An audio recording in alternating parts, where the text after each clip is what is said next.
fighting for my life. Y'all killing me with this.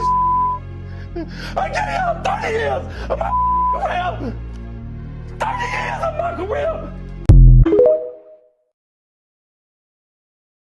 James Gunn's whole thing has been they're not making a movie until the script is perfect. If these are the first two movies in this new thing, they're going to be in trouble. Well, okay, but everybody's arguing the MCU thing because everybody is saying, well, this is no different than MCU because your first movie was Iron Man and then the second movie was Incredible Hulk.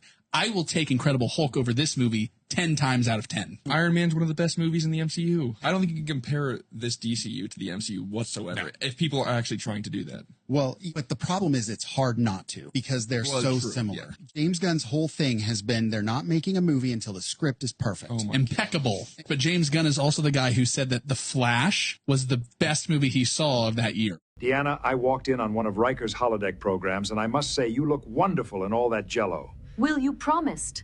It's not like he's the first person to walk in on you wearing nothing but jello. Spawn is a truly terrible film. Speaking about Spawn, there's not one time I said it was a good movie. I've never, ever defended it as a good movie. I like Spawn. I know a lot of people do. Yeah. There was a version of that movie that was far better until it got edited down. They cut out so much of the story. The director was a special effects guy. That's it. You know what I mean? So he didn't give a damn about story. And so he was given carte blanche to do anything he wanted after we had a really successful first screening. I sat in that screening of the final movie like this. I'd be like, so Homer, how do you feel about this screen time given to these women, considering how little you spent with them? Okay. Clear here, guys. She was asked something along the lines of, if you had one question to ask Homer, the writer, the poet behind the Odyssey and the Iliad, some of the most prolific, prominent stories that have ever hit human civilization, what would that question be? And she said, how do you feel about females getting more screen time? In this particular adaptation, we literally stand on the shoulders of giants and we spit at their feet. Now, she does elaborate on this point in interviews, and there's going to be more press for this film. I can't wait to see what she has to say on these matters as time goes on, because the movie's coming out soon. A much more eloquent response, I guess, in that second clip, but we're making a lot of leaps to judgment of Homer and what he originally created with the Odyssey and the Iliad. This idea, the underlying in her commentary, that he is misogynistic or sexist or is choosing not to focus on things from the female perspective as a means of dehumanizing them. And I guess Christopher Nolan and Emily Wilson in her translation of the Odyssey are taking that back and humanizing women again, something that didn't happen in the Odyssey. And it's just ridiculous. Of course, this is getting a lot of responses from people who are pushing back on this statement. Okie doke. Okay, so how's it going?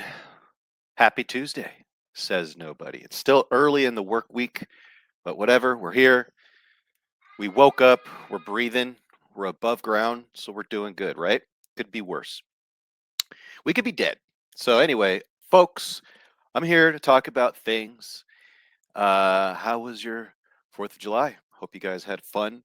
There was tons of videos I watched actually this morning where I watched a lot of, it's fun to watch people have a great time on 4th of July, being safe, all that stuff, especially with the illegal fireworks and what have you. But man, watching the disasters and watching all of these things just go wrong, it's just more fun. It was great. I had a great time watching this stuff, just laughing by myself, sitting on the toilet early in the morning. And just, yeah, it's just it's the little things in life, guys. So the Odyssey is coming out pretty soon. I've been talking about just a little bit here and there as far as the controversy about the film surrounding the movie, based on its casting and all that stuff. But it's, like I said, I totally understand every argument. I do.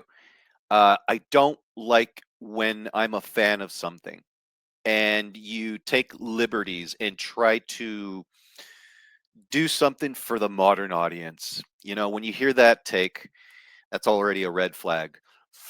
For the modern audience, a lot of folks on YouTube talk about it. The Critical Drinker, who is a content creator, he talks about that a lot. He acknowledges that how there is a lot of, I mean, it's been obvious since a long time ago that there are a lot of politics, unnecessary politics in entertainment. Sometimes it's very just in your face, sometimes it's subtle, sometimes it can just kind of pass like a fart in the wind due to the writers and the directors failing to convey the message to its audience, kind of like Barbie. You know, the controversy surrounding the Odyssey, like I said, I understand every side about, you know, of the argument. I understand that you want to see something adapted appropriately. You want to see something that you read and you envisioned in your brain be adapted correctly. And I am going to be the cheerleader for, of course, for the fans, the people who, you know, read this stuff, watch this stuff, you know, and just spend a lot of money being a fan. It's not a job, it's they love this stuff, you know. So when a creative comes in and takes said property and takes a giant piss on it, yeah, it's going to ruffle some feathers. Okay, so my thing is with the Odyssey, I have no personal investment in this story. I'm not going to go on Twitter and pretend like I really care, calling Lupita Nyong'o a dumb bitch just because she got something wrong in an interview and something that's just like stupid to say, but she didn't do anything to me or my son, you know, or my daughter, you know, to my family. No, she didn't do anything to me personally, so I wouldn't call her a bitch. But there's people online that will just fucking just decimate you, man. Like it's insane about like I get it. Celebrities say stupid shit. They say a lot of stupid shit to kind of fit in with the middle class crowd because they are so out of touch with all of us and that part of society because they are surrounded by luxury. And every single person kisses their ass, you know, maybe except for the person that works at Target that's ringing them up. I don't know. But you get what I'm trying to say is that, you know, you try to relate to the middle class, you know, society and it doesn't work. It just backfires. So it comes off cringe and just like which I fucking hate that word now, but it's true. And it's disingenuous for sure, you know. And so some of the things that these people say, it's just wild. And the crazy thing is they truly think that they are correct, that they are, you know, so profound, you know, in what they say and all this stuff about said subject, you know. Um, and what Lupita Nyong'o said, you know, in the in those junkets, you know, in that specific one that I displayed, there's just this thing where you're like, okay, just stop, stop talking, stop talking. It's already bad enough that people are pissed off about your casting, but when you start adding layers to the mountain of shit that the Triceratops has released for Jeff Goldblum to walk up to and go, now that is a bigger pile of shit. That's the Odyssey right now. And if you were to ask me like a couple of days ago if this movie is going to flop, I would have been like, hell no, it's a Christopher Nolan movie, man. This guy could take, you know, anything and turn it into, you know, something amazing. And the more I see about this movie, like even from the casting of like Matt Damon, it's just understanding that it's Greek mythology, understanding also that, you know, I had to kind of do my homework about the Odyssey and understand who these characters are so I understand what I'm talking about. And I was like, oh, that's the person who Matt Damon's playing. Okay, this is going to be weird. And then I come to find out, you know, other adaptations of the Odyssey. And of course, you know, when you whitewash something in a movie, it's now a big deal all of a sudden. But when I watched Troy, I thought Troy was a fucking awesome film. I love Troy. There was just that movie I had a lot of fun with. Um, but then years later, this comes out, or this is about to be released, and then people are talking about it, and then all of a sudden, Troy is not a good movie. It's not a safe space kind of film. It's white trash. It's like, man, our society sucks so fucking bad. They're so wishy-washy, all because of who's sitting in Washington right now. It's fucking stupid. And so, like, like people just got dumb, and they became dumber like 6 years ago. So, and now all of it is just bleeding it's bleeding into the media that we watch. It's just oozing into the pop culture, into our things, into our escapism, and it becomes annoying. I get it. So in this case with the Odyssey, for me, like I said, I have like no massive personal investment. Just give me a good story, give me a good movie. That's all I ask for. I love Christopher Nolan, but as I'm going to watch this, I understand that not a lot of people are going to like this, and we're just going to have to live with that. The fact that I have to say that is insane. So when I see, folks online, talking about, I don't even want to spend my money on this shit, blah, blah, blah, and they haven't even seen the film, I ain't going to argue with you, man. I get it. I totally get it. A lot of the things that I love has been pissed on, shit on. It's just, I mean, most of the stuff is dead already. So they're just pissing on a dead corpse, essentially at this point. So I don't understand though that why would someone like Christopher Nolan, who is really good at making adaptations of I mean, like, look at Oppenheimer. Okay, Oppenheimer to me wasn't his best, but I really did enjoy that film. I really did enjoy, the character, the science, all that stuff that goes on. It just gets you into, like, this movie could have easily have been slow, boring, could have fallen asleep, but Christopher Nolan just keeps you going. He just keeps you very in tuned into what's going on right now. And instead of treating the audience like idiots and spelling it out for you, you just you see it. You know what I'm saying? It's there. It's displayed. So he understands his audience. He's a little bit pretentious. He comes off as pretentious, but I don't think he is pretentious. I think he's actually a cool dude. He seems like he's a really cool guy when you talk to him. I've seen his interviews and press junkets, all that stuff over the years, and I'm like, that's a guy that I would love to sit down and talk movies and cinema and go behind the technicals of an IMAX camera and how that works, and as being a cinematographer and all those things. I would love to do that. I would love to sit down with directors and talk about the technicalities of their careers, how they started, why did they get into it, what was what was their first career choice before being a director. If you weren't a director, what would you do, in life? Those things kind of just get into the mind of a filmmaker. So with Christopher Nolan, he definitely has that. And so one day, if I'm ever lucky, I'd love to do that. But right now, a lot of people look at him as like this pretentious filmmaker. And I can understand why. It's because he does everything with perfection. Now, if we're going to be honest here, and this is also something I would tell him, I'm not a fan of The Dark Knight Rises. I do enjoy Bane. I enjoy the Batman. I enjoy Catwoman. I enjoy Gordon. I enjoyed these actors that are in it. I just didn't like the execution of that film. Also, I could give the benefit of the doubt that this was also a movie that wasn't planned. I mean, like, The Dark Knight was so good. I truly believe, and I heard through the grapevine, that that actually had a follow-up sequel that has already been planned, but because of Heath Ledger's death, they had to scrap that and then kind of come up with a story at the last hour, and that was what they had with The Dark Knight Rises. I could be wrong, but you could clearly see the decline, I guess, in a sense, in quality when it comes to that trilogy. Batman Begins, great. Dark Knight, masterpiece. Dark Knight Rises, pretty good. Christopher Nolan doesn't have a really bad movie on his resume. Tenet was okay. I guess you could say that's his weakest link, and I'm not the only one that says that. But I understand, like, Memento, which I watched, I really liked.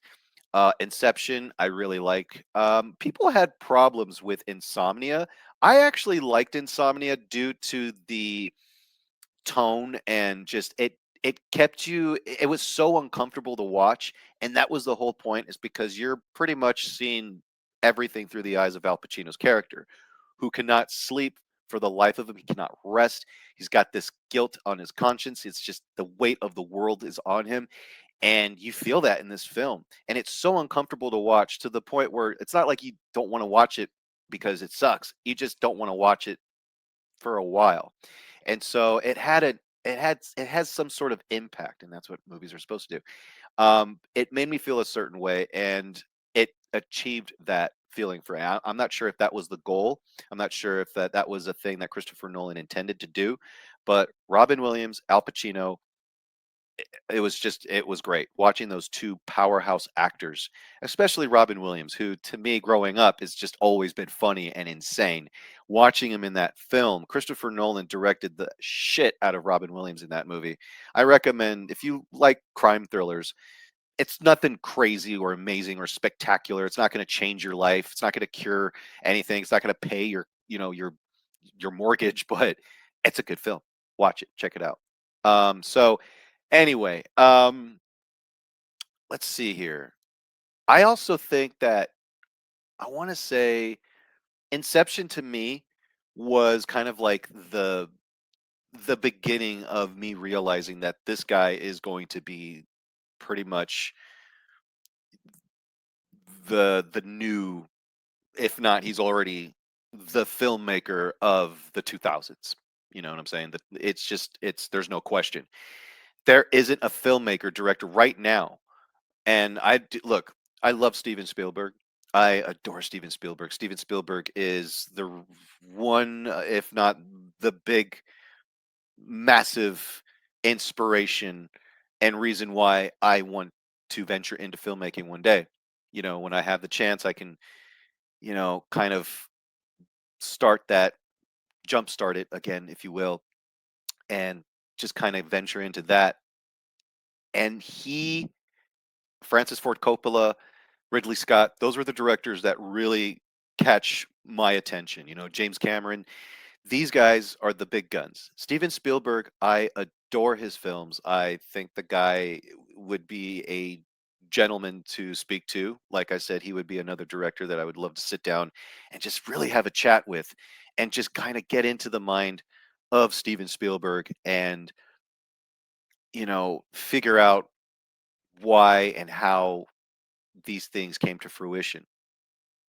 The guts and the stress that it took to make Jaws, reading about that film and its making. I mean, it's wild. I have like 1,000 questions about Jaws. For me, I think the last, and when I say old school Spielberg, I think to me that ended with Jurassic Park. Because after that, from that point on, his movies in comparison to what he did in the 80s and late 70s, it just wasn't he wasn't the young fresh guy coming in, pissing off Hollywood anymore. He kind of is now a part of that. He's part of that elite, I guess you could say, if it's what the kids say these days, of filmmakers. These guys, he's been in the business for years. So, and this is also a man who looked up to like Alfred Hitchcock. And I would say that Steven Spielberg is now one of the Alfred Hitchcocks of today. He's a veteran filmmaker. So, you know, I love Saving Private Ryan. I love Schindler's List. I even have a soft spot for The Lost World. But Minority Report, War of the Worlds, even though it's got lots of problems. AI, wasn't really a fan of, but I just kind of like put that film on, in the back of my brain. I remember watching it a couple of times and I'm like, this just doesn't feel like a Spielberg movie. Come to find out, it was supposed to be Stanley Kubrick that was supposed to make that film. And that's what it felt like more than anything. So I'm not sure about if he intended to do that or that's just what he did. And he was like, I wanted to make a Kubrick like film. And that's what he, I don't know. So, but not a very good movie. But, Steven Spielberg to me, he's just got that eye for adventure and he's got so much wonder when it comes to his films and I love them. I just do. E.T. is a great film. all the Indiana Jones, no question. Even the fourth film, I have a soft spot for. Kingdom of the Crystal Skull, I absolutely was bored to death with, but then I watched Dial of Destiny, sadly, and I look back with perspective. You know, the like you have for that goes from down here, and it levels up just a little bit. It's still the weakest link, but I still say there's 3 Indiana Jones films, and then there's a fourth film somewhere. But yeah, Indiana Jones to me growing up was always 3 films. So then when there was a fourth one, it was just strange. I'm like, oh my God, there's going to be another one after Last Crusade on my video collection. It's just weird, right? And then you're like, oh, yeah. But now I watch it and it's not terrible. It's not even bad. It's just very, very weak in comparison to the first 3. But hey, it is what it is. And Christopher Nolan, like I said, going back to him, he's the guy that he's like our Spielberg right now, if you will. But I don't know if I would still put him up on that caliber just yet. But this film, The Odyssey, I think is going to make a lot of money on its first weekend. I think it's going to be a smash hit. Critics are loving this right now. They're showing this now to the critics, but they are not showing it to social media influencers, which I think is hilarious. Now, I have no dog in the fight. I'm not a fan of the media critics. I'm not a fan of the social influencers who just kiss ass, suck dick, lick the balls, suck on the balls, and just pinch your nipples. That's what they do compared to the critics, so they can get that free access because they really just come from nothing. They're not even journalists. They're not even trained to do this. They just got lucky because of the content that they put out, the views, all of that shit. So it gets their attention and they show, hey, gee, gee golly, look, let's give this guy a shot. It'll get our movie attention because look at their audience, and that's who we want. So it makes sense for the studio to kind of come up with that method. However, it starts to get old. We already sniffed the bullshit from a mile away. And look, they did that with Supergirl and it still bombed. So I'm not too sure what works really anymore. All I know is that people are now sniffing more of the shit when it comes to critics, and they want genuine reviews. They want to hear and see people talk about film like they actually love movies, and they don't get paid for these reviews. Now, I understand critics um, have to kiss ass. Okay, I know like maybe like 2 critics, legitimate critics that don't do that. They are genuine. They offer reviews that are just the best. I would go to them first. One of them is Jeffrey K. Howard. He's a friend of mine. I haven't seen him in a while, but I do speak with him from time to time. He's a great guy, great channel. Go check it out. I'll have the link posted below in the description box. But that's a dude that I would watch. Anytime he reviews a film, I watch it, and it's it's very genuine. If he doesn't like something, he's going to tell you he don't like it, and if he likes it, he'll tell you he'll like it, and that's what you're supposed to do. Look, you have a lot of people, already liking this film. The first reactions from critics are already online, and they're already treating this like this movie is going to cure every disease possible on the planet. It's going to pay their loan. It's going to pay their mortgage. This movie is so good that it paid all my hospital bills. So, and what I'm trying to get at here is, yeah, of course, I think a lot of these reviews are somewhat honest and genuine, but a lot of it is all bullshit. It's a lot of ass kissing. And you look, I don't agree with them, but I understand why. So, so you got that going. And it's just so strange, man. It's strange. I remember as a kid, I would always take reviews, and I think all of us did at one point, when we watched these reviews, like Siskel and Ebert growing up. I remember watching their reviews, and these guys were legit. They didn't give a shit. They were not like, I mean, maybe they were, but they didn't care. They weren't all about like the Hollywood life. They weren't like going to these premieres and going to press junkets, interviewing, the directors and stuff like that. Yet their names and their reviews, their little, You know, 2 thumbs up. It's always in the ads, no matter what. So, you know, look, I'm not going to name names specifically because I know people who know these people, and I don't want to sit here and, you know, piss my friends off. I respect who they surround themselves with. So that's just what that's all I'm gonna say. But there's just a lot of people that are just not honest, and they say the most correct things, you know, in their movie reviews. They know what to love and they know what not to praise because they're playing the game, you know. Um, you know, they get to go to the Critics Choice Awards. You know, they get to go through all these interviews and see the movie a couple of times and report back and all this stuff, right? So it's just, it's funny that critics just can't feel the room. That when they offer these reviews, do they sit? I wonder if they sit there and go like, "Man, I sound like ass." You know what I'm saying? Like, it's so strange. I'm gonna go over these reactions with you guys here in a second, but I don't trust critics. I don't trust social media influencers.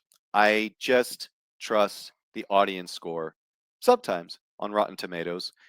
Something that Rotten Tomatoes didn't really think through is having the audience score there because they're realizing that, hey, you know, critics are shit. We're gonna go see these movies for ourselves and tell others online this is what you should spend almost $100 on, including popcorn, tickets, bringing your family, friends, whatever, family and or friends. So yeah. And sometimes you just have to go on YouTube and look for someone who you feel is genuine with their movie reviews or television reviews or anything when it comes to reviewing a product, uh, comic books, anything. So, but yeah. All right. So we're going to go over some of these reactions. All right, The Odyssey first reactions, staggering, Nolan's biggest film to date. Here's what those who just saw Christopher Nolan's epic are saying about the Universal film. All right, so let's go to Timeout.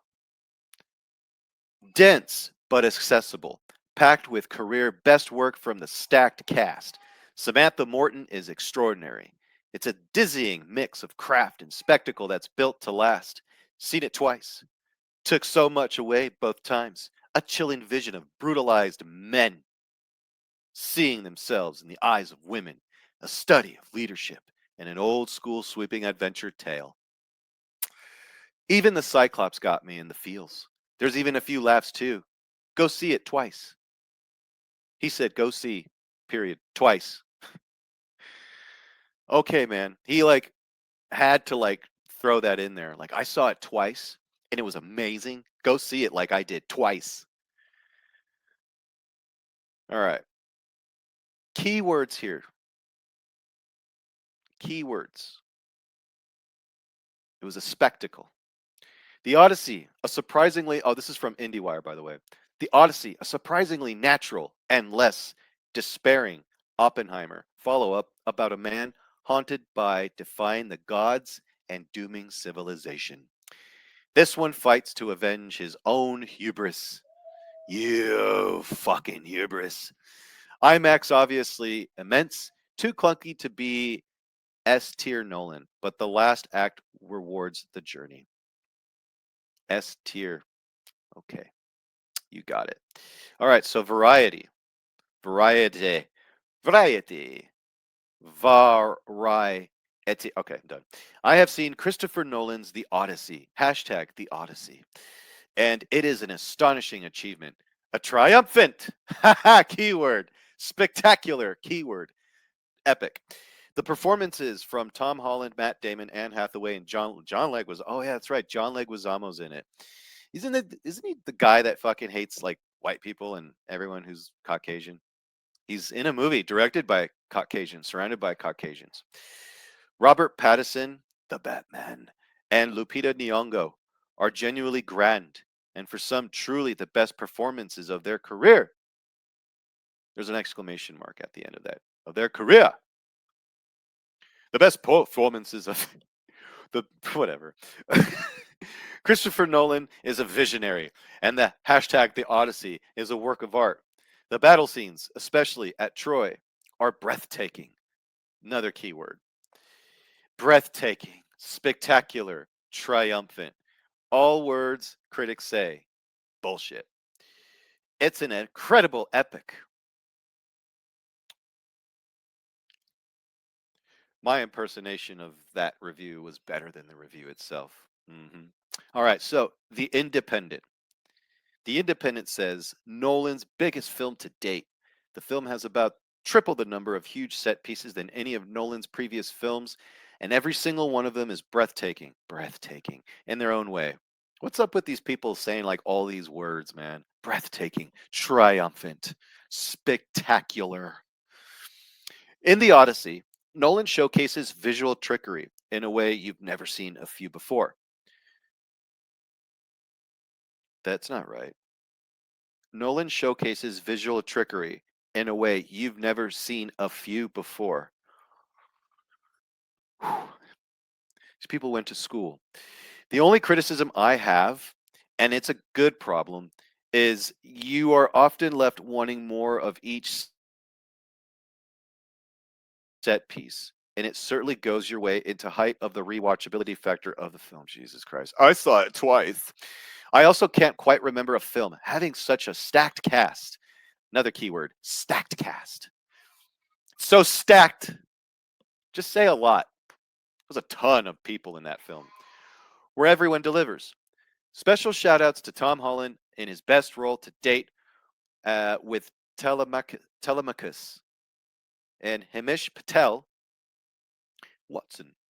The new Watson, the Watson, and Samantha Morton, who damn well steals the show with the few scenes she's in. I heard that she got a round of applause on set, just like Heath Ledger did.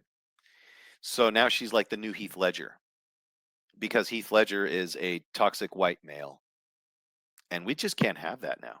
So Samantha Morton it is. The Hollywood Reporter, film editor Aaron Couch says, I've this fucking guy. Been seeing his movies in the theaters since Memento, and after 25 years, hashtag The Odyssey gives us a fleshed out horror sequence directed by Christopher Nolan. That's it. Okay. I was going to say, what about the rest of the film? All right, so the Digital Spy says here, the Odyssey is staggering. Staggering. Packed with intense and spectacular set pieces, often backed by a soul-rattling score. It builds to a final act that's as good as anything Nolan's done. You're including The Dark Knight Rises in that one. Yeah? All right, so purists might balk at the adaptation changes, but as an experience, nobody is doing it like Nolan. All right, let's get to fucking shit balls Collider. I sort of talked about you here short time ago. Christopher Nolan's The Odyssey. It's incredible.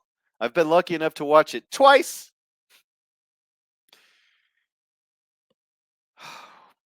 And it gets better on the second viewing. Good for you. Good for fucking you. Did you watch it twice? I'm really blown away by this film, if you can. See it in IMAX 70 millimeter. It's a jaw-dropping experience. It'll be great wherever you see it. By IMAX 70 millimeter is the best option. Yeah, totally. I mean, look, Christopher Nolan, when he operates the IMAX camera in his films, he definitely knows how to shoot and scope the damn scene. There's a lot of scenes in The Dark Knight, Dark Knight Rises, Inception, and most of his films post Dark Knight is where he started to use the IMAX cameras. I dig it. I wish he can. I don't know. Has he shot an entire movie on an IMAX? I don't think he did he? You guys got to like let me know. All right, critic Eric Davis says Christopher Nolan's hashtag The Odyssey is an absolute triumph, keyword, and a crowning cinematic achievement from one of the great filmmakers of our time. A triumphant return. The production design is incredible, the action is breathtaking, and the scale is unlike anything he's done before. What really surprised me is how much he embraces horror. Anne Hathaway is incredible, Matt Damon is excellent, and Tom Holland continues to prove he could just do about anything. But Robert Pattinson absolutely stole the show for me as the Batman. I'm kidding. Look, it's the must-see cinematic event of the summer, and quite possibly the year. I can't wait to watch it again. Don't go see Spider-Man. All right, so that's about it there. That is it. Look, I'm interested in seeing it for just a couple of reasons. For obvious, I'm curious how Christopher Nolan is handling this story. Not really understanding what it was about in the first place, and then reading about it, and just kind of reading an overview of the entire story and all of those things. Yes, I did spoil the ending of the Odyssey for me because I wanted to understand what the hell the story, where it was going, all that stuff. And it's pretty cool. It's pretty cool. So I will watch. Maybe sadly for a lot of you, this will be the first version I will watch adaptation ever, anything of the Odyssey. I'm going to watch it. So, um, one thing I will say from the trailers that I don't like already going in, and this is 100% fact that I already know that this is going to happen. The dialogue. I don't like the way they speak. They speak modern in this film. And when you have a Greek mythology film that's very, very like period piece, like a motherfucker, right? And you have people talking like this, oh man, we got to go get those guys. You lost me. So I'm curious how they're going to handle that in the film, because honestly, like all it takes is one sentence and I'm out.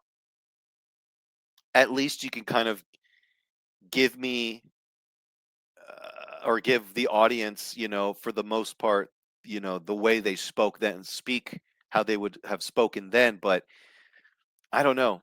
I don't know. And that's why a big part of me is like, I think this movie is not going to be a massive hit.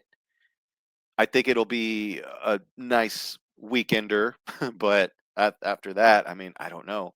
You're still running against films like Toy Story 5, which people are going to go see.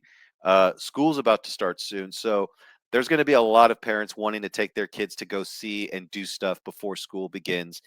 And it has a chance at just being dethroned by a bunch of kids' films and movies I mean, honestly, we don't know if people want to go see a movie like The Odyssey. I mean, people like myself, people like you guys, who love movies and storytelling and all that stuff, will go see it.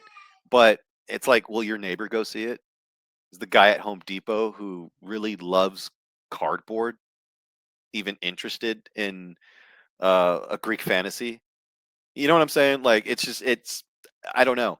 I looked at the ticket sales on Fandango to the busiest theaters here in Vegas, and there's like nothing sold for most of the showings.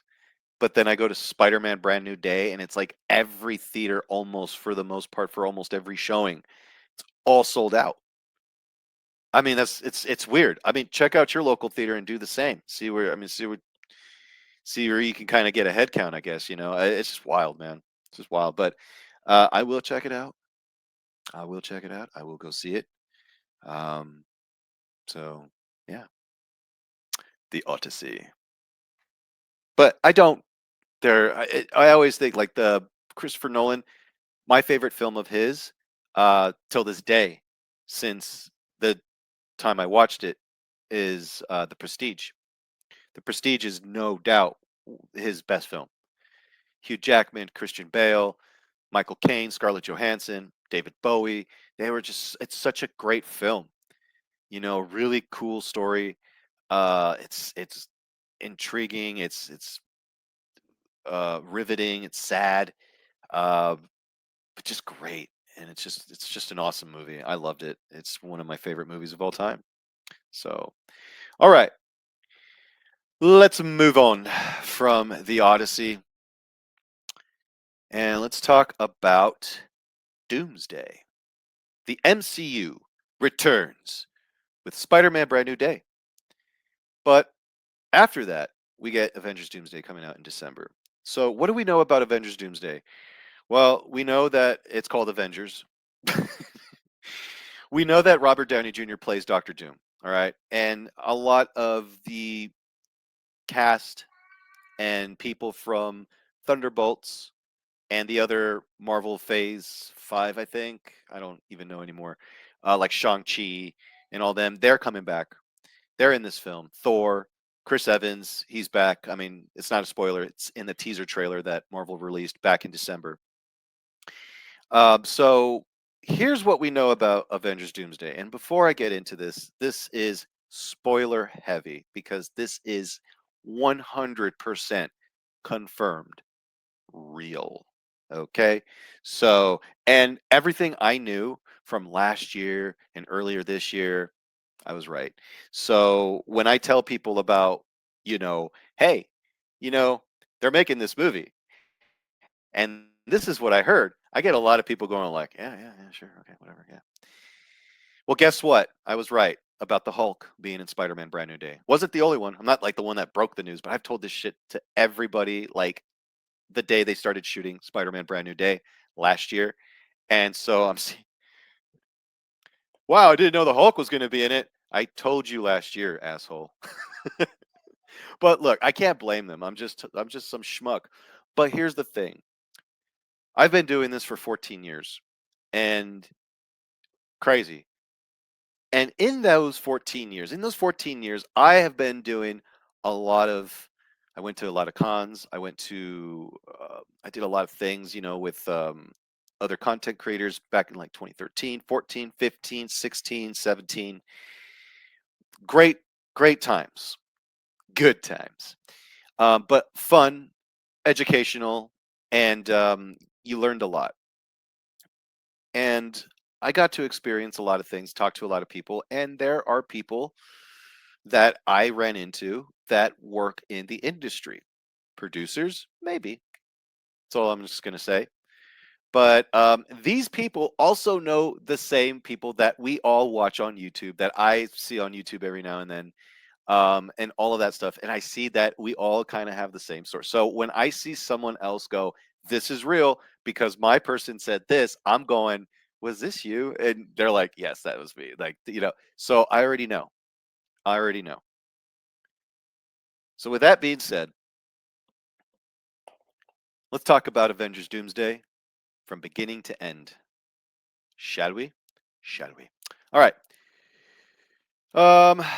Let's do this. All right. Let me put this graphic up here so that way you all can see this. All right.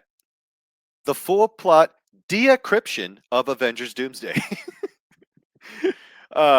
Shit. All right. I'm not going to dog on his spelling.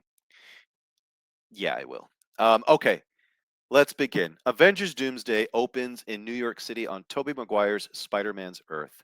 He's fighting Deadpool and Wolverine, who were sent there with a planet-killing bomb built by Beast to destroy Tobey's world in order to save their own universe from an incursion. Tobey battles Hugh Jackman's Wolverine, who manages to plant the device. Wolverine stays behind when it detonates, and both he and Tobey's Spider-Man, along with everyone on that Earth, are killed. Deadpool escapes and returns to his own Earth, which we see in the distance. Charles Xavier watches the destroyed world below with sadness, but they had no choice. So you're telling me that the X-Men, who pretty much live and die by protecting mankind, built a planet-killing bomb by Beast to destroy an entire Earth. That's wild. Okay. Moving on. Charles Xavier watched the destroyed world below with sadness, but they had no choice. We then cut to Tony's funeral. This is where it gets really dumb. You getting ready here? All right. Drink your beer. All right, take that swig. Okay, let's continue. We then cut to Tony's funeral. Steve speaks with some of the heroes, including Ant-Man, before returning the stones. He goes back in time and chooses to stay with Peggy. They have a son, Jim. Now, you all saw the ending of Avengers Doomsday. It's very stupid that he would go back in time to return the stones, then stay with Peggy. I mean, look, she's fine as hell. I get it. I don't blame him. God, she is so fine. But that's besides the point. Okay, you stay with Peggy, but you don't prevent all of the atrocities that happened. 9/11, the Cold War, Vietnam. Nah, really? Okay, that's stupid. But here's where it even gets dumber. And this is where I feel like they're trying to fix the problem, but they just made it worse. One day, Loki visits them. This is before the Loki season 2 finale. He tells Steve about the TVA and warns him that they will soon prune his timeline because Steve was never meant to live there or have a son. Loki offers them a way out. He could take them to a universe where they don't exist and can live in peace. The Fantastic Fours. Fantastic Four universe. Before leaving, Loki gives Steve a special card to contact him. Steve and his family lived there for 10 years. Now, you guys, remember, 10 years. Okay? That's a long time. All right. There's a point to that. So let's move on. We then see Dr. Doom. Dr. Doom visiting Sue and Franklin. They clearly know each other. Doom says he has to come speak with Reed. He warns him about the incursions and reveals their universe is next. He proposes a plan, but they must travel with him to Earth 616. Doom also asks Reed whether it's possible someone from another universe is living in theirs. They scan the planet and discover an anomaly, Steve and his family. So you're telling me for 10 years, this guy, this scientist, learned that Steve Rogers is there. And you pull out a little hickey dude to scan the planet, and all of a sudden you just found him and his family? Okay. I'm just saying. Moving on. They confront Steve, who recognizes them after living there for a decade. They explain the incursions and ask him to come to 616 to help convince the Avengers to trust Doom's plan. Yeah, let's trust this guy. What's his name? Dr. Doom. Yeah, he's a good guy. Trust us. He's going to help us, okay? Yeah. They travel there, and Steve successfully persuades the heroes to listen. Next, they visit the X-Men universe, but the X-Men are hostile. They've survived multiple incursions and trusts no one. They assume the MCU heroes and the Fantastic Four have come to destroy them and attack. You have no idea how meta that sounds. Reed and Doom explains their solution to build massive cannons on each Earth that will permanently separate the universes and stop the incursions. Oh man, let's wow. Okay. Massive cannons. They will split into teams and each one will go to another Earth to place a cannon there. Meanwhile, Steve tells Thor he met a Loki who is still alive. Thor asks Steve to take him to him. Sorry, my I just boomered there for a minute. Using Loki's card, they locate the TVA, but when they arrive, everyone is dead, and Loki has had his heart ripped out. They realize Doom is responsible. Steve goes back to confront Doom, who reveals his true plan to allow the incursions to happen so he could rebuild the multiverse in his own image and resurrect his dead family. He takes Steve to his castle in Latveria on his Earth. There, Steve meets Doom's followers, masked witches. One of them impersonates Peggy to manipulate him. Doom reveals that Steve's presence in their universe is what triggered their incursion, because he didn't belong there. It also led to the death of Doom's family. Doom became obsessed with stopping the incursion, conducting dangerous experiments, one of which failed, killing his family and leaving him disfigured. forcing him to wear the armor and mask. As revenge, Doom kills Steve's son in front of him. Oh, wow. I bet you if it was a daughter, she wouldn't die. Anyway, Doom announces that the Avengers are coming, and Latveria prepares for war.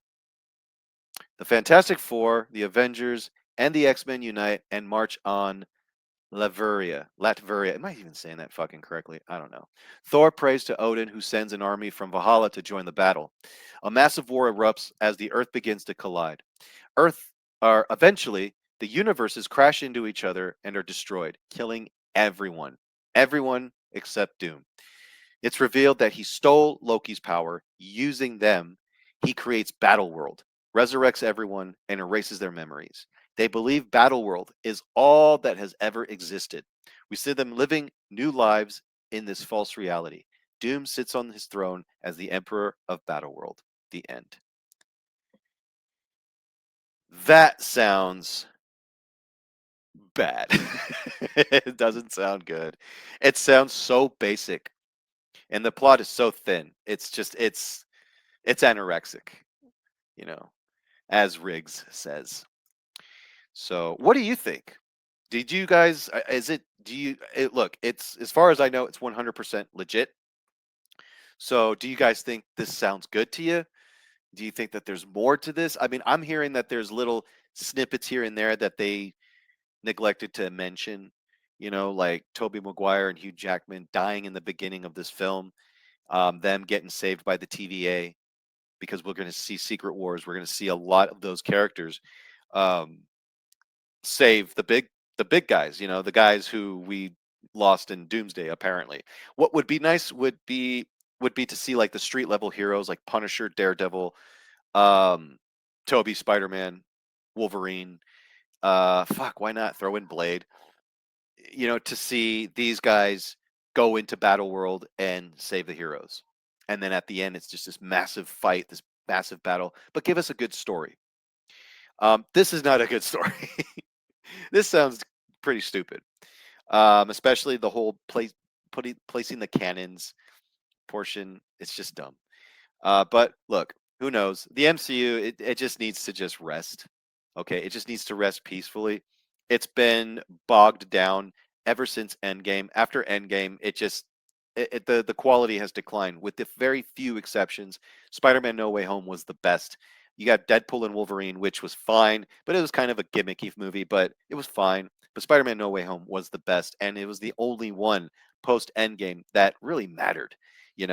I didn't care for the Thunderbolts. I'm not going to go see Doomsday for Yelena. So I don't understand where the appeal is in this movie. I mean, if the Russos were like, we're going to bring in the X-Men, even though they're like, well, it's not really all about the X-Men. Motherfucker, why'd you put them in there then? So the X-Men are in this film, but you killed off the one X-Men that everybody kind of wants to see more of in the very beginning, with the one Spider-Man that we prefer to see more of. You know what I'm saying? So if you bring those guys in Secret Wars, I think people will forget about Doomsday.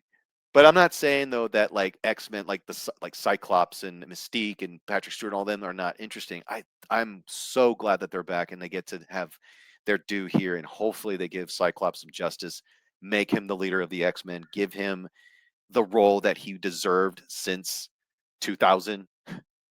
I mean, it's only been like 26 years. So yeah, I want to see that. I want to see Magneto again. I'd love to see these guys again, but I want to see them in a good movie. And just today, they just announced that Patrick Stewart officially retired as an actor, which makes me think, oh, well, Xavier dies again. I mean, obviously he does. At the end, I just told you everybody dies. So yeah, Xavier dies again for like what, the 6th time or some shit. Oh man. He's like the MCU. He's like Marvel's Sean Bean. He just dies, you know, or like the Kenny. But anyway, I love Patrick Stewart, and that man has given us many, many years of entertainment. And growing up, watching him on Star Trek: The Next Generation, his voice, his presence, it's something that is a staple in my brain. I think forever until the end of time. Um, yeah, and he's not getting any younger. And that makes me sad. But I did enjoy watching him come back properly in Picard season 3. I enjoyed that season. I thought finally they did a solid ending to the Next Generation crew. You know, 4 films, and then you had 2 terrible seasons of Picard, which they totally retconned in Picard season 3. So that's kind of like the only season that matters. It's really just a 10-hour movie. And I thought that he playing Captain Picard, Admiral Picard, Jean-Luc Picard for the last time, this is the way to go. This is the way to do it. And he did it. It was such a great outing. And I'm gonna miss seeing him and stuff. But yeah, he's getting up there, and maybe perhaps because of health reasons. Could be a number of reasons. Maybe he just doesn't want to do it anymore. So yeah. So here's to you, Sir Patrick Stewart, Jean-Luc Picard, Charles Xavier. So anyway, yeah, Doomsday sounds like shit. What do you guys think? Go ahead, comment below. Tell me what you guys think. Do you guys think this sounds actually cool? Sounds awesome? Let me know. So, all right. So, how's Supergirl been doing?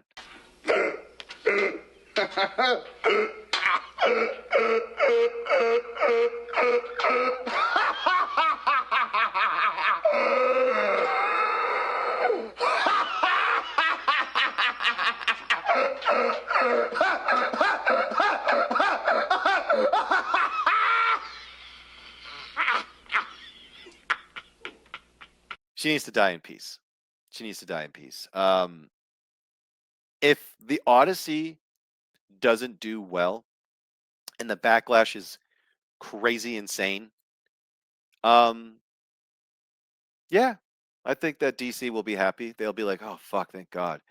You know what I'm saying? Like, this Supergirl is so fucking bad to the point that you have the critics who usually the ones that kiss ass, you know, and the ones who are breaking the narrative on TikTok. If you got a lot of females out there that are putting themselves front and center, letting y'all know that this movie is not good because they know the climate. There's hope for these little Gen Zers, man. They really have. They surprised me and shocked me. Go on TikTok, man. Just type in that little search box, women who hated Supergirl. There is a plethora of those videos, more so than dudes. In fact, the dudes are the ones that are kissing ass because I don't know. I guess they're fetching to score pussy or something. They're just sitting there like, I'm a male feminist, and I don't like it that these guys and these men, dudes, y'all need to stop. Okay. So this movie is just insanely divided, but I don't know if it's like 50-50. I think there's more people that don't like it than those who like it, but it's sort of like you're going to feel like you're getting 50-50 of it. But in reality, I don't think so. I mean, look at its numbers. It's that movie. Whew. But like I said, I'm not one of those that's going to be like, James Gunn's done. He's out. He's gone. No, I think he's in it. He's going to stay, motherfuckers. He's going to be here. I'm not a fan of his. I think he did a couple of good movies and that's it. But I think he's a terrible CEO. I don't think he made a very good Superman movie. I don't even think he's genuine about being a comic book reader. Like, he understands certain things from DC Comics that he genuinely enjoys. You can tell he really likes Creature Commandos, so he wanted to make Creature Commandos. But what you're not getting, dude, is that you don't really like DC enough to understand that when you start a universe, you start off with your big guns.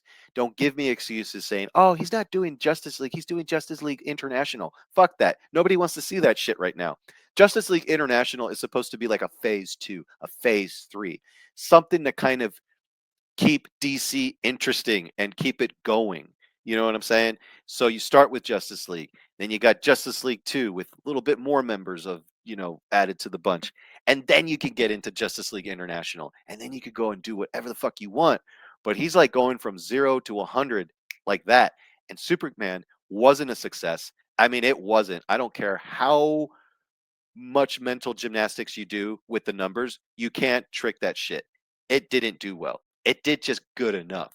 Good enough. And then you made a Supergirl movie, and that movie tanked. So instead of following up your Superman with a Batman, you decided to do Supergirl. I don't give a fuck if it came out Thursday. I want you to know, as a comic book reader, Supergirl is a bad fucking movie. I think Superman did well for what they did, and then they turned around and did this, and I'm not gonna spoil anything. Just know, Kryptonite cannot be a sun. I don't know what the fuck that was. There is no green sun. Ever. Ever. And it's just crazy. Now, I could just echo myself all I want, but I don't want to. So you guys can watch my past videos about DC, Batman, Superman, all that stuff on my channel. But all I'm going to say is that the DC universe looks like shit right now. The show Lanterns comes out, I believe, next month. I know that Supergirl is just heading to VOD real fucking soon. In fact, I wouldn't be surprised if these guys, these fucking liars and these disingenuous fucking cunts at DC are going to go, well, we put Supergirl out on VOD quick so it can line up with the premiere of Lanterns. Get fucked. Kind of like what they did with Superman, because Superman got out of theaters quick because it wasn't a hit. So it went straight to digital. And then James Gunn's like, yeah, it was supposed to be like that. So it could go in line with Peacemaker season 2. Bullshit, dude. You guys are all shit. You guys were supposed to be bigger and better than the old regime, only to like find yourselves you're 10 steps backwards. But don't worry, you've got your people out there that are having these DC podcasts and they're rooting for you. They're rooting for failure. So good luck on you guys. And for those of you who shill on your podcasts about DC and James Gunn acting like he's going to fucking fart in your face and cure your tumor, good luck, because it's not going to last. Remember what happened with Star Wars? Where are all those Star Wars channels now? That's about it for today, folks. I'm out of here. Yes, I'm gone. I'm done. But I will have stuff coming out this week. You guys can check those things out. Thanks so much for watching. And for those of you who have been watching this past week, thank you so much for the comments and kind messages. You guys have been awesome. I do have questions and all that stuff from you guys, so I will do a separate video on that where I could actually take your guys' questions. I got questions. It's crazy. It's insane. But it's happening. So anyways, folks, thank you so much. I will be back. But until then, I'm out. Peace.